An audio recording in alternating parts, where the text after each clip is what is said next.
ವಿಷ ಜಲವಾಗ್ತಾ ಇದೆ ಕಾವೇರಿ ನದಿ ನೀರು. ಕಾವೇರಿ ಉಗಮ ಸ್ಥಾನದಿಂದ ಹಿಡಿದು ಕೊಡಗು ಜಿಲ್ಲೆ ಗಡಿ ದಾಟೋ ತನಕ ಕಾವೇರಿ ಒಡಲಿಗೆ ಮಾಂಸದ ತ್ಯಾಜ್ಯ, ಕಟ್ಟಡಗಳ ತ್ಯಾಜ್ಯ ಸೇರ್ತಾ ಇದೆ.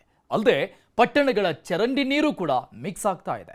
ಈ ಸಮಸ್ಯೆಯನ್ನ ನಮ್ಮೂರಲ್ಲಿ ನ್ಯೂಸ್ 18 ಕಾರ್ಯಕ್ರಮದಲ್ಲಿ ತೋರಿಸ್ತೀವಿ ನೋಡಿ. ಕಳೆದ 3-4 ವರ್ಷಗಳಿಂದ ಒಂದು ಸಮಸ್ಯೆಯನ್ನ ಬಹಳ ದೊಡ್ಡ ಪ್ರಮಾಣದಲ್ಲಿ ಎದುರಿಸ್ತಾ ಇದೆ. ಕೂಲಿಗೆ ಕಸಲ್ರಿ ಹಳ್ಳಪಳ ಬಂತಂದ್ರೆ ಸಂಬಂಧಪಟ್ಟ ಅಧಿಕಾರಿ ಒಬ್ರು ಯಾರು ಬರಲ್ಲ. 100% ಅದು ಜನರಿಗೆ ಉಪಯೋಗ ಮಾಡಿಕೊಡ್ತಾರೆ. ನಮ್ಮ ನ್ಯೂಸ್ 18 ಅವ್ರಿಗೆ ಬಂದು ಪ್ರಸಾರ ಮಾಡಿದ್ರೆ ಕೆಲಸ ಸ್ಟಾರ್ಟ್ ಐತಿ. ಅವ್ರಿಗೆ ನಾವು ಕೃತಜ್ಞತೆಗಳನ್ನು ಹೇಳ್ತೀವಿ. 60ಕ್ಕೂ ಅಧಿಕ ಹಳ್ಳಿಗಳಿಗೆ ನೀರನ್ನ ಪೂರೈಸುವಂತ 10 ವರ್ಷದಿಂದ ಬರ್ತಾವ ಅಂತ ಹೇಳ್ತಾರ್ರಿ. ಇದನ್ನ ನೋಡ್ಲಾಕ ಬರಂಗಿಲ್ಲ. ನಾ ಇವತ್ತು ರೈತ ಸಂಘದ ಪರವಾಗಿ, ರೈತ ಕುಲದ ಪರವಾಗಿ ನ್ಯೂಸ್ 18 ಅವರಿಗೆ ಧನ್ಯವಾದಗಳು ಹೇಳಿ. ನಮ್ಮ ನ್ಯೂಸ್ 18 ಕನ್ನಡ ಮತ್ತು ಫೆಕ್ಟ್ ಆಗಿ ಇವತ್ತು ನಮಗೆ ಸಕ್ಸಸ್ ದೊರೆತಿದೆ. ಇಲ್ಲಿ ಹುಟ್ಟುವಂತ ಪ್ರತಿ ಮಕ್ಕಳು ಕೂಡ ನರಕವನ್ನು ನೋಡ್ತಾ ಇದ್ದಾರೆ. ಮನವಿ ಸಹ ಕೊಟ್ಟಿದ್ರೂ ಸಹ ಯಾವುದೇ ರೀತಿಯಾದಂಥ ಕ್ರಮ ಕೈಗೊಳ್ಳಲ್ಲ. ನನ್ನ ವತಿಯಿಂದ ಕನ್ನಡ ನ್ಯೂಸ್ 18ಗೆ ಧನ್ಯವಾದಗಳನ್ನು ಅರ್ಪಿಸ್ತೀನಿ. ನ್ಯೂಸ್ 18 ಈ ಬಗ್ಗೆ ಸುದ್ದಿ ಮಾಡಿದಕ್ಕೆ ಧನ್ಯವಾದಗಳು.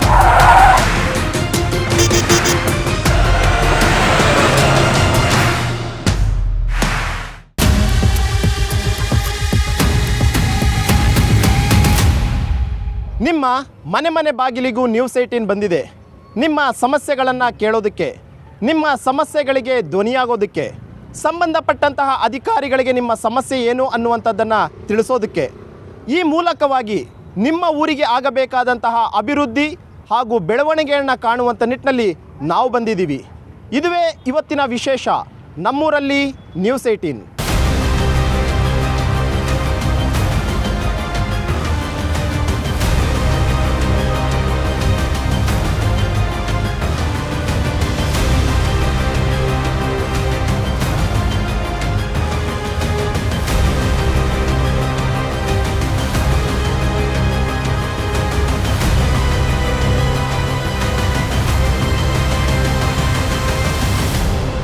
ಇವತ್ತು ನಾನು ಕೊಡಗು ಜಿಲ್ಲೆಯ ಕುಶಾಲನಗರದಲ್ಲಿದ್ದೀನಿ.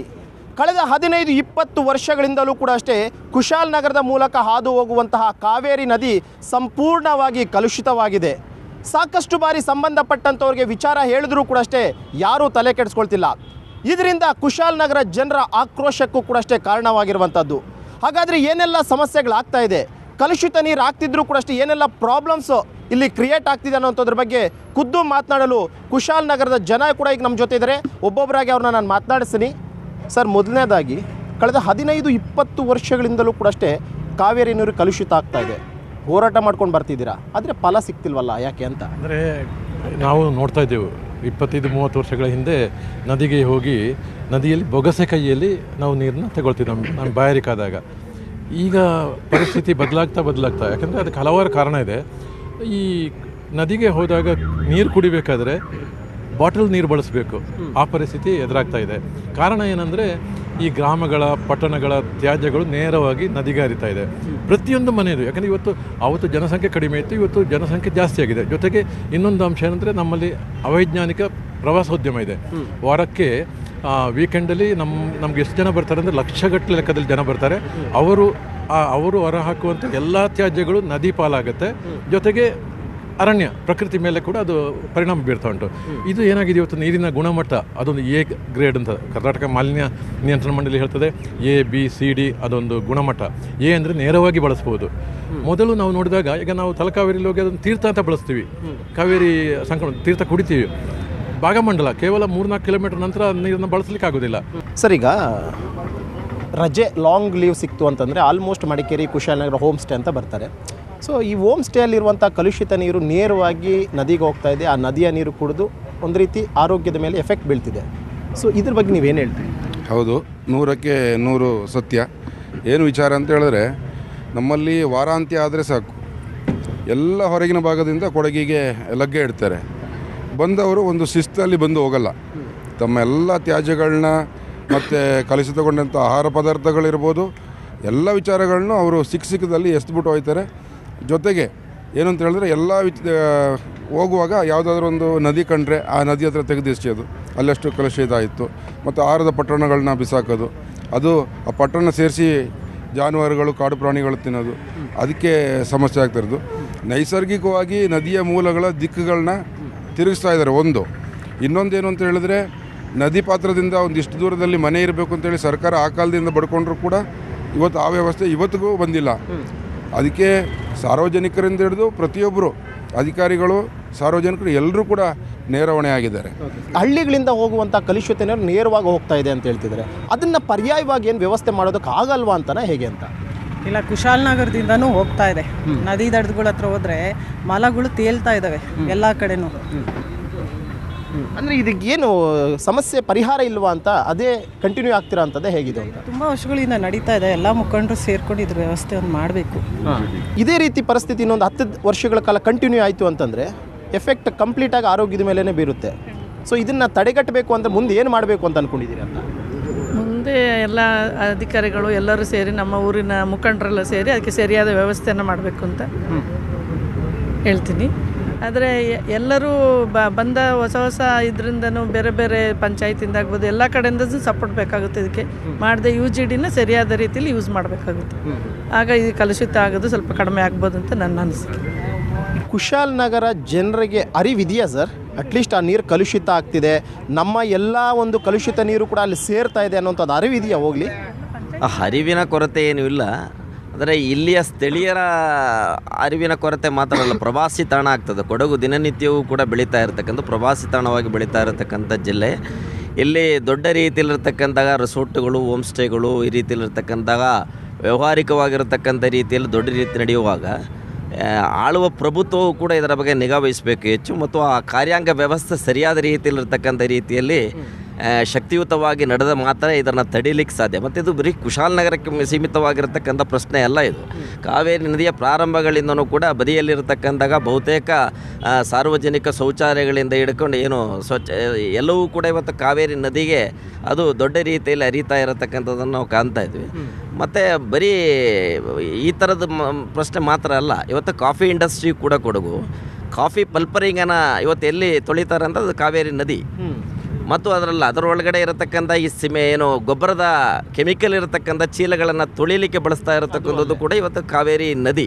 ಆ ಕಾವೇರಿ ನದಿಯನ್ನು ಆ ರೀತಿಯಲ್ಲಿ ಜೊತೆಗೆ ಅದರ ಒಳಗಡೆ ಇರತಕ್ಕಂಥ ಮೀನುಗಳು ಇತ್ಯಾದಿಗಳನ್ನೆಲ್ಲವೂ ಕೂಡ ಸಾಯಿಸತಕ್ಕಂಥ ರೀತಿ ಅರಿವಿದ್ರೂ ಕೂಡ ಅಷ್ಟೇ ಕಲುಷಿತ ಮಾಡ್ತಾ ಇದ್ದೀವಿ ನಾವು. ಹೌದೌದು, ಅರಿವಿದ್ದು. ಅದರಿಂದ ಅರಿವನ್ನು ಆ ರೀತಿ ಕಲುಷಿತಗೊಳಿಸ್ತಾ ಇರತಕ್ಕಂಥವರ ಮೇಲೆ ಸರಿಯಾದ ರೀತಿ ಇರತಕ್ಕಂಥ ಕಾನೂನು ಕ್ರಮವನ್ನು ತಗೋಬೇಕು ಅನ್ನತಕ್ಕಂಥದ್ದು ಭಾಳ ಮುಖ್ಯ. ಇನ್ನೊಂದು ಕಡೆ ನದಿ ದಡಗಳಲ್ಲಿ ಭಾಳ ಹತ್ತರದ ಒಳಗಡೆ ಮನೆಯನ್ನು ಕಟ್ಕೊಂಡಿರ್ತಕ್ಕಂಥವರು ಈ ಕಳೆದ 18-19 ಮಹಾಪ್ರಳಯದಲ್ಲಿ ಮನೆಗಳನ್ನು ಕಳೆದುಕೊಂಡು ಹೋಗಿರತಕ್ಕಂಥವ್ರನ್ನ ವರ್ಗಾಯಿಸಲಿಕ್ಕೆ ಇರತಕ್ಕಂಥ ಅವಕಾಶಗಳು ಸಿಕ್ಕಿದ್ರೂ ಕೂಡ ಆ ಸಂದರ್ಭದ ಒಳಗಡೆ ಅವರ ವರ್ಗಾವಣೆ ಬೇರೆ ಕಡೆಗೆ ಪರ್ಯಾಯ ವ್ಯವಸ್ಥೆಯನ್ನು ಕಲ್ಪಿಸದಿರತಕ್ಕಂಥದ್ದು ಇಂದಿನ ಸರ್ಕಾರ, ಇವತ್ತಿನ ಸರ್ಕಾರಗಳ ಎಲ್ಲ ದೊಡ್ಡ ರೀತಿಯಲ್ಲಿರ್ತಕ್ಕಂಥ ದೋಷಾರೋಪಗಳನ್ನು ಕಾಣ್ತಾ ಇದೆ.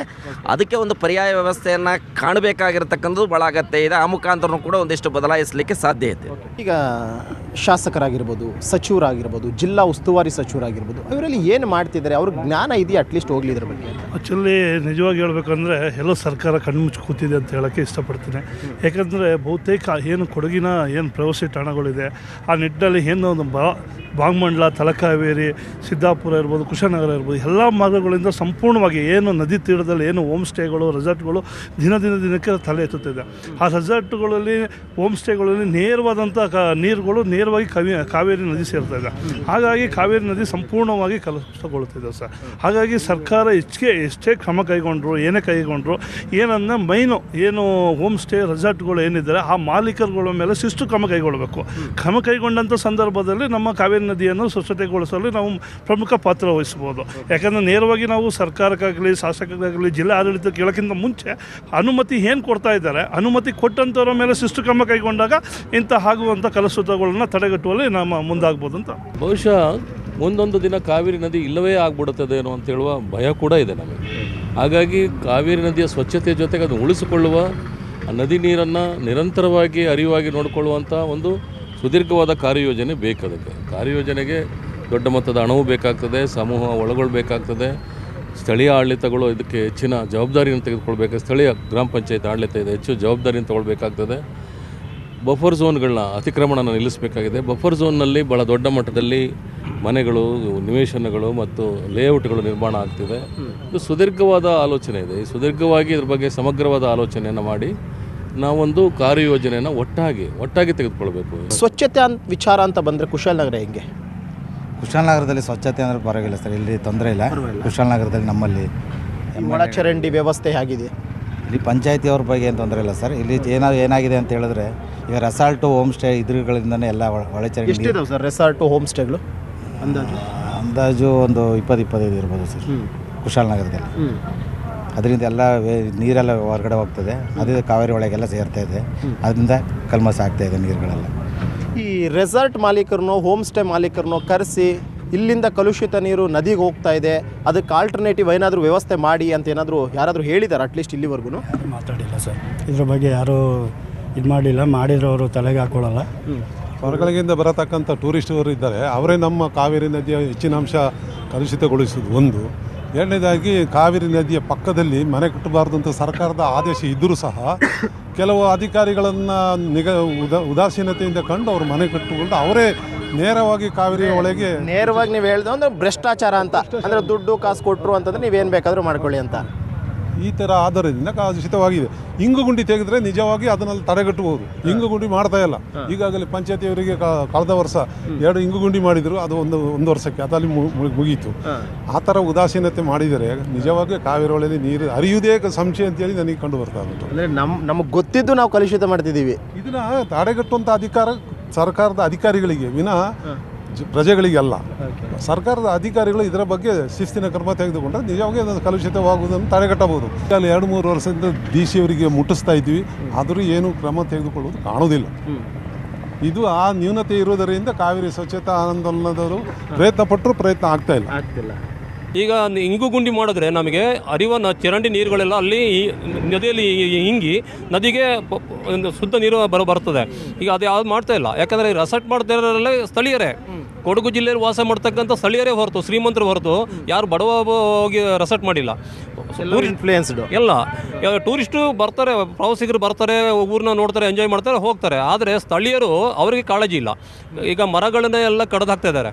ಫಾರೆಸ್ಟ್ ಗಿಡಗಳೇನಿದ್ವು ಗೊತ್ತಿಲ್ಲದಾಗಿ ಸಾವಿರಾರು ಗಟ್ಟಲೆ ಮರಗಳನ್ನ ಕಡ್ದಾಕ್ತಾ ಇದ್ದಾರೆ. ಯಾರಿಗೂ ಗೊತ್ತಾಗ್ತಾ ಇಲ್ಲ.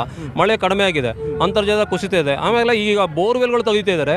ಆ ಬೋರ್ವೆಲ್ ತೆಗೆದಾಗ ಬೋರ್ವೆಲ್ ಫೇಲ್ಯೂರ್ ಆದಂಥ ಬೋರ್ವೆಲ್ಗಳನ್ನ ಮುಚ್ಚುತ್ತಾ ಇಲ್ಲ. ಆ ಬೋರ್ವೆಲ್ ಮುಚ್ಚದೇ ಇರೋದ್ರಿಂದ ಅದಕ್ಕೆ ಸುಮಾರು ಅವಘಡಗಳಾಗ್ತವೆ. ಏನಂದರೆ ಚಿಕ್ಕ ಮಕ್ಕಳುಗಳು ಬೀಳ್ಬೋದು, ಪ್ರಾಣಿಗಳು ಬೀಳ್ಬೋದು, ಅಥವಾ ಈ ನೀರು ಬತ್ತಿ ಹೋಗುವಂಥದ್ದಕ್ಕೆ. ಯಾಕಂದರೆ ತಳಮಟ್ಟಕ್ಕೆ ಆ ಬಿಸಿಲಿನ ಕಾವು ಹೋಗೋದ್ರಿಂದ ನೀರು ಮತ್ತೆ ಬತ್ತು ಹೋಗ್ತದೆ. ಹಾಗಾಗಿ ನಾವು ಎಲ್ಲ ಎಚ್ಚೆತ್ಕೊಳ್ಬೇಕಾಗಿದೆ ಕುಡಿಯೋ ನೀರು ವಿಚಾರವಾಗಿ ಅಂತ ಕೇಳ್ತೇವೆ. ಈಗ ಕಾವೇರಿ ನೀರು ಇಲ್ಲಿಂದ ಬೆಂಗಳೂರವರೆಗೂ ಕುಡಿತಾರೆ ನೀರನ್ನ. ಬೆಂಗಳೂರಲ್ಲಿ ಪ್ರತಿಯೊಬ್ಬರು ಕೂಡ ಅಷ್ಟೇ ಬೇರೆ ವಾಟರ್ಗಿಂತ ಕಾವೇರಿ ವಾಟರ್ನೇ ಪ್ರಿಫರ್ ಮಾಡುವಂಥದ್ದು. ಸೊ ಏನು ಹೇಳ್ತೀರಿ ಈ ರೀತಿ ಕಲುಷಿತ ಆಗ್ತಿರೋದ್ರಿಂದ? ಅಂದರೆ ಕೊಡಗಲ್ಲಿ ಅತಿ ಹೆಚ್ಚು ಹೋಮ್ ಸ್ಟೇ, ಲಾಡ್ಜು, ರೆಸ್ಟೋರೆಂಟ್ಗಳಿಂದನೇ ನೀರೆಲ್ಲ ಹಾಳಾಗಿರೋದು. ನದಿ ನೀರಿಗೆ ಒಳಗೇನೆ ಚರಂಡಿ ಮೂಲಕ ಕಲುಷಿತ ನೀರನ್ನೆಲ್ಲ ಬಿಡ್ತಾ ಇದ್ದಾರೆ. ಬಿಟ್ಟಿದ್ರಿಂದನೇ ಈ ಫುಲ್ಲು ಹೊಳೆ ಏನಿದೆ ಅದು ಫುಲ್ ಹಾಳಾಗಿದೆ. ಹಂಗಾಗಿ ಈಗ ಕುಡಿಯೋಕ್ಕೆ ಸ್ವಲ್ಪ ಪ್ರಾಬ್ಲಮ್ ಆಗಿದೆ ಕೊಡಗಲ್ಲಿ. ಕೊಡಗು ಜಿಲ್ಲೆಯಲ್ಲಿ ಸಾಕಷ್ಟು ಹೋಮ್ ಸ್ಟೇ, ರೆಸಾರ್ಟ್ಗಳು ನದಿ ಪಾತ್ರದಲ್ಲಿದ್ದಾವೆ. ನದಿ ಪಾತ್ರದಲ್ಲಿರೋ ಹೋಮ್ ಸ್ಟೇಗಳಿಗೆ, ರೆಸಾರ್ಟ್ಗಳಿಗೆ ತುಂಬ ಬೇಡಿಕೆ ಇರೋದರಿಂದ ನದಿ ಪಾತ್ರದಲ್ಲೇ ಮಾಡಲಿಕ್ಕೆ ಎಲ್ಲರೂ ಮಾಡ್ತಾರೆ. ಆದರೆ ಅಲ್ಲಿ ಉತ್ಪತ್ತಿಯಾಗುವ ಕಲುಷಿತ ನೀರನ್ನ ಅವ್ರಿಗೆ ಯಾವ ಥರ ಶೇಖರಿಸಬೇಕು ಅನ್ನೋದಕ್ಕೆ ಬಗ್ಗೆ ಅವರಿಗೆ ಒಂದು ಅರಿವು ಮೂಡಿಸುವಂಥ ಕೆಲಸವನ್ನು ಸ್ಥಳೀಯ ಆಡಳಿತ ಆಗಲಿ ಸರ್ಕಾರ ಆಗಲಿ ಮಾಡಬೇಕಾಗತ್ತೆ. ಆ ಕೆಲಸವನ್ನು ಯಾರೂ ಮಾಡ್ತಾಯಿಲ್ಲ. ಇಲ್ಲಿ ಏನಾಗ್ತಾ ಇದೆ ಅಂದರೆ ನಕಲಿ ಪರಿಸರವಾದಿಗಳು ಇಲ್ಲ ಕಾವೇರಿ ಹೆಸರು ಹೇಳ್ಕೊಂಡು ಮಾಡ್ತಾ ಇರೋರು ಜಾಸ್ತಿಯಾಗಿ, ಅದರಿಂದ ನಮಗೆ ಜಾಗೃತಿ ಮೂಡಿಸ್ಬೇಕಾದಂಥವ್ರು ಸುಮ್ಮನೆ ಕೂತಿದ್ದಾರೆ. ಜಾಗೃತಿ ಮೂಡಿಸ್ಲಿಕ್ಕೆ ಅವರು ಮುಂದೆ ಬರ್ತಾ ಇಲ್ಲ. ಇದನ್ನು ಸರ್ಕಾರ ಆಗಲಿ ಇಲ್ಲ ಸ್ಥಳೀಯ ಆಡಳಿತ ಆಗಲಿ ಮಾಡಬೇಕಾಗಿದೆ. ಇದನ್ನ ಮಾಡಿದ್ದೇ ಪಕ್ಷದಲ್ಲಿ ಯಾವ ಥರ ಮಾಡಬೇಕು ಅಂದರೆ ಮೊದಲು 1-2 ದಿನ ಅವರಿಗೆ ಜಾಗೃತಿಯನ್ನು ಮೂಡಿಸಿ ಹಿಂಗೆ ಮಾಡಿದ್ರೆ ಹಿಂಗೆ ಆಗುತ್ತೆ ಅನ್ನೋದನ್ನ ತಿಳುವಳಿಕೆ ಕೊಡಬೇಕು. ಅದನ್ನೂ ಮಾಡಿಲ್ಲ ಅಂತಂದಾಗ ಒಂದು ದೊಡ್ಡ ಮಟ್ಟದಲ್ಲಿ ಒಂದು ದಂಡ ವಿಧಿಸುವಂಥ ಕೆಲಸವನ್ನು ಮಾಡಬೇಕು. ಮತ್ತು ಯಾವುದೇ ತರಹದ ಒಂದು ಇನ್ಫ್ಲುಯೆನ್ಸ್ಗೆ ಒಳಗಾಗದೆ ಅವರು ಒಂದು ಕಠಿಣ ಕ್ರಮಗಳನ್ನ ಕೈಗೊಂಡಿದ್ದೇ ಆದರೆ ಕಾವೇರಿ ನದಿ ಅತ್ಯಂತ ಶುಚ್ಛವಾಗಿರುತ್ತೆ. ಅವ್ರು ಹೇಳ್ತಾ ಇದ್ರು ಸರ್, ಒಂದು ಅರಿವು ಮೂಡಿಸುವಂಥ ಕೆಲಸ ಮಾಡಬೇಕು, ಇನ್ನೊಂದು ಆ ರೀತಿ ಮಾಡ್ತಿದ್ರೆ ದಂಡ ಹಾಕಬೇಕು, ಯಾವುದೇ ರೀತಿಯಂಥ ಒಂದು ಕಾನೂನಿನ ಭಯ ಇರಬೇಕು ಅಂತ ಹೇಳ್ತೀವಿ. ಇದನ್ನು ಯಾಕೆ ಮಾಡ್ತಿಲ್ಲ ಜಿಲ್ಲಾಡಳಿತ ಅಂತ? ಮಾಡ್ತಾ ಇಲ್ಲ, ಮಾಡಬೇಕು. ಮಾಡ್ತಾ ಇಲ್ಲ ಅಂತ ನಾವು ಹೇಳ್ಬಾರ್ದು, ಅವ್ರು ಮಾಡಬೇಕು. ಆಗಿಲ್ಲ ಅಂದರೆ ನಮ್ಮನ್ನ ಬಿಡಬೇಕು. ನಾವು ಮಾಡಿ ಜವಾಬ್ದಾರಿ ಅದು ಅಲ್ವಾ. ಈಗೇನಾಗಿದೆ ಅಂತಂದರೆ ಬರೀ ರೆಸಲ್ಟ್ಗಳದೇ ಹೇಳ್ತಾ ಇದ್ದಾರೆ. ಮನೆಗಳಿಂದನೂ ಬರ್ತಾ ಇದೆ, ಪ್ರತಿ ಒಂದು ಬಡಾವಣೆಗಳಿಗೆ ಹೋಗಿ ಅಲ್ಲಿಂದನೂ ನೀರು ಬರ್ತಾ ಇದೆ, ಎಲ್ಲವೂ ಸೇರ್ತಾ ಇದೆ. ಅದರಲ್ಲೇ ಸ್ನಾನ ಮಾಡ್ತಾರೆ, ಅದರಲ್ಲೇ ಬಟ್ಟೆ ಒಗಿತಾರೆ. ನೋಡಿ ಕಾವೇರಿ ನದಿ ಹೋಗಿ ಅಲ್ಲಿ ಹೋಗಿ ನೋಡಿ ಪ್ರತಿಯೊಬ್ಬರು ಸ್ನಾನ ಮಾಡ್ತಿರ್ತಾರೆ. ಅದು ಎಲ್ಲಿಂದ ಬರುವಂಥ ನೀರು? ಪ್ರತಿ ಒಂದು ಚರಂಡಿ ನೀರೇ. ಅದು ಯಾವುದು? ಕಾವೇರಿ ನದಿಯಿಂದ ಬರುವಂಥ ನೀರು. ಕಾವೇರಿ ನದಿಯಿಂದ ಬರುವಂಥ ನೀರು ಫಿಲ್ಟ್ರ್ ಅಂದರೆ ಕುಡಿಯುವ ನೀರು ಕಲುಷಿತ ನಾವು ಮಾಡ್ತಾ ಇರೋದು. ಅದನ್ನು ಫಸ್ಟು ತಡೆಗಟ್ಟಬೇಕು. ಶಾಸಕರು ಒಳ್ಳೆಯವರಿದ್ದಾರೆ, ಒಳ್ಳೆ ಅಭಿವೃದ್ಧಿ ಕೆಲಸ ಮಾಡೋರಿದ್ದಾರೆ, ಮುಂದಿನ ದಿನಗಳಲ್ಲಿ ಮಾಡ್ತಾರೆ ಅಂತ ನನ್ನ ಭರವಸೆ ಇದೆ. ಮಾಡ್ತಾರೆ. ಜನಕ್ಕೆ ಅರಿವು ಮೂಡಿಸುವಂಥ ಒಂದು ಕೆಲಸವನ್ನು ಮಾಡಬೇಕು. ಹೋಮ್ ಸ್ಟೇ ಆಗಿರ್ಬೋದು, ರೆಸಾರ್ಟ್ಸ್ ಆಗಿರ್ಬೋದು, ಇಂಥವ್ರಿಗೆ ಕಲುಷಿತ ನೀರೇನಾದರೂ ನದಿಗೆ ಹೋಗ್ತಿದೆ ಅಂದರೆ ಇಮಿಡಿಯೇಟಾಗಿ ಅವ್ರ ಮೇಲೆ ದಂಡ ಹಾಕಬೇಕು, ಕಾನೂನಿನಲ್ಲಿ ಶಿಕ್ಷೆ ಕೊಡಬೇಕು. ಆವಾಗ ಮಾತ್ರ ಇದನ್ನು ತಡೆಗಟ್ಟಕ್ಕೆ ಸಾಧ್ಯ ಅಂತಿದ್ದಾರೆ. ನೀವು ಹೋರಾಟಗಾರರಾಗಿ ಮುಂದಿನ ದಿನದಲ್ಲಿ ಏನು ಹೋರಾಟ ಮಾಡಬೇಕು ಅಂತ ನಿರ್ಧಾರ ಮಾಡ್ಕೊಂಡಿದ್ದೀರಿ? ಖಂಡಿತವಾಗಲೂ 100% ಈ ವಿಚಾರದಲ್ಲಿ ಸತ್ಯ ಇದೆ. ಏನು ಅಂತ ಹೇಳಿದ್ರೆ ಬರೀ ಬಾಯಿ ಮಾತಲ್ಲೇ ಯಾರೂ ಬಗ್ಗಲ್ಲ. ಯಾಕೆಂತಂದರೆ ಒಂದು ನದಿ ಅಂದರೆ ಅಲ್ಲಿ ಸಾವಿರಾರು ಪ್ರಾಣಿ ಪಕ್ಷಿಗಳಿರ್ಬೋದು, ಮನುಷ್ಯರಿರ್ಬೋದು. ಆ ನೀರು ಕಲುಷಿತ ಆದರೆ ಅಷ್ಟು ವರ್ಗಕ್ಕೂ ಕೂಡ ಅದು ಬಾಧಿಸ್ತದೆ. ಹಾಗಾಗಿ ಏನಾದರೂ ಅಂಥ ಒಂದು ಜಾಗಕ್ಕೆ ಕಲುಷಿತ ನೀರನ್ನು ಹೊಳೆಗೆ ಬಿಟ್ಟರೆ ಅಂಥವ್ರ ಮೇಲೆ ಕ್ರಿಮಿನಲ್ ಮೊಕದ್ದಮೆಯನ್ನು ದಾಖಲಿಸಿ ಅವ್ರನ್ನ ಬಂಧಿಸಿ ಜೈಲಿಗಟ್ಟುವಂಥ ಕೆಲಸ ಆಗಬೇಕು ಅಂತೇಳಿ ಖಂಡಿತವಾಗ್ಲೂ ನ್ಯೂಸ್ 18 ಅವ್ರು ಬಂದಿದ್ದೀರಾ. ಮೊದಲು ನಿಮಗೆ ಧನ್ಯವಾದಗಳನ್ನ ತಿಳಿಸ್ತೀನಿ. ಈ ವಿಚಾರಕ್ಕೆ ಒಂದು ಕಣ್ತರಿಸೋಕ್ಕೆ ಬಂದಿದ್ದಕ್ಕೆ ಖಂಡಿತವಾಗಲೂ ಕರ್ನಾಟಕ ರಕ್ಷಣಾ ವೇದಿಕೆ ಇಡೀ ಜಿಲ್ಲಾ ಘಟಕ ಈ ವಿಚಾರವಾಗಿ ಗಟ್ಟಿಯಾಗಿ ನಿಲ್ಲುತ್ತೆ. ಸರ್ ಹೇಳಿ ಸರ್, ಏನು ಹೇಳಬೇಕು ಅಂದ್ರಿ ಆಗಲೇ? ಮನುಷ್ಯ ಇತ್ತೀಚಿನ ದಿನಗಳಲ್ಲಿ ಈ ಪ್ರಕೃತಿಯನ್ನು ವಿರೋಧವನ್ನು ಮಾಡ್ತಾ ಇದ್ದಾನೆ. ನಮ್ಮ ಭಾರತ ದೇಶದಲ್ಲಿ ಸಾವಿರಾರು ನದಿಗಳಿದ್ದು ಆಲ್ರೆಡಿ ಎಲ್ಲ ನಿಮಗೆಲ್ಲ ಗೊತ್ತಿರೋ ಹಾಗೆ ನದಿಗಳೇ ಕಣ್ಮರೆ ಆಗ್ತಾ ಇದೆ. ನಾವು ನದಿಗಳ ಮೊದಲು ಸ್ವಚ್ಛತೆ ಅದು ಪ್ರತಿಯೊಬ್ಬನಿಗೆ ನಮ್ಮಲ್ಲೇ ನಾವು ಕಂಡ್ಕೋಬೇಕಾಗುತ್ತೆ. ಮತ್ತು ನದಿಗಳಲ್ಲಿರುವಂಥ ಮರಳು ತೆಗಿಬೇಕು ಮೊದಲು. ಆ ಮರಳನ್ನು ತೆಗೆದಾಗ ಏನಾಗುತ್ತೆ, ನೀರು ನಿಂತ್ಕೊಳ್ತಾ ಹೋಗುತ್ತೆ. ಆ ಮರಳು ತೆಗಿನಿಲ್ಲ ಅಂತ ಹೇಳಿದ್ರೆ ಇನ್ನೊಂದು ಸುಮಾರು ಒಂದು 50 ವರ್ಷಗಳು ನದಿಯೆಲ್ಲ ಮುಚ್ಚೋಗುತ್ತೆ. ಹಾಗಾಗಿ ಸರ್ಕಾರಗಳು ಮೊದಲು ಈ ನದಿಗಳಲ್ಲಿ ಮರಳನ್ನು ತೆಗಿಬೇಕು ಅಂತೇಳಿ ನಮ್ಮ ರೈತ ಸಂಘದಿಂದ ಮನವಿಯನ್ನು ಮಾಡ್ತೀವಿ. ಯಾಕೆ ಅಧಿಕಾರಿಗಳು ಕೆಲಸ ಮಾಡ್ತಿಲ್ಲ? ಅಧಿಕಾರಿಗಳು ಅಂತ ಹೇಳಿದ್ರೆ ಸರ್ಕಾರ ಈ ಪ್ರಜಾಪ್ರಭುತ್ವ ವ್ಯವಸ್ಥೆಯಲ್ಲಿ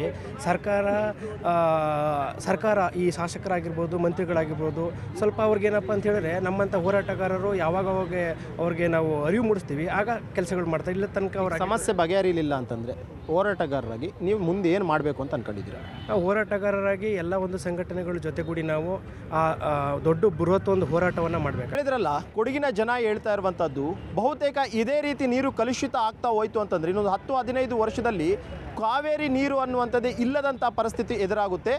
ರಾಜ್ಯ ಸರ್ಕಾರಕ್ಕಾಗಿರ್ಬೋದು, ಜಿಲ್ಲಾಡಳಿತಕ್ಕಾಗಿರ್ಬೋದು, ಅಥವಾ ಜನಪ್ರತಿನಿಧಿಗಳಿಗಾಗಿರ್ಬೋದು, ಕೊಡಗಿನ ಜನ ಒಂದು ಎಚ್ಚರಿಕೆಯನ್ನು ಕೊಡ್ತಾ ಇದ್ದಾರೆ. ಇದಕ್ಕೆ ಪರಿಹಾರವನ್ನು ನೀವು ಕೊಟ್ಟಿಲ್ಲ ಅಂತಂದರೆ ಎಲ್ಲ ಸಂಘಟನೆಯವರಾಗಿರ್ಬೋದು, ಕೊಡಗಿನ ಜನ ಆಗಿರ್ಬೋದು, ಮುಂದಿನ ದಿನಗಳಲ್ಲಿ ಉಗ್ರವಾದಂಥ ಹೋರಾಟವನ್ನು ಮಾಡ್ತೀವಿ ಅನ್ನೋಂಥ ಒಂದು ಎಚ್ಚರಿಕೆಯ ಸಂದೇಶವನ್ನು ಕೊಡ್ತಾ ಇದ್ದಾರೆ. ಇದು ಈ ಒಂದು ಊರಿನ ಸಮಸ್ಯೆ. ನಾಳೆ ಮತ್ತೊಂದು ಊರಿನ ಸಮಸ್ಯೆಯೊಂದಿಗೆ ನಿಮ್ಮ ಮುಂದೆ ಬರ್ತೀವಿ. ಅಲ್ಲಿವರೆಗೂ ನೋಡ್ತಾ ಇರಿ ನ್ಯೂಸ್ 18. ಜಾಲ ನಮ್ಮದು, ಬಲ ನಿಮ್ಮದು.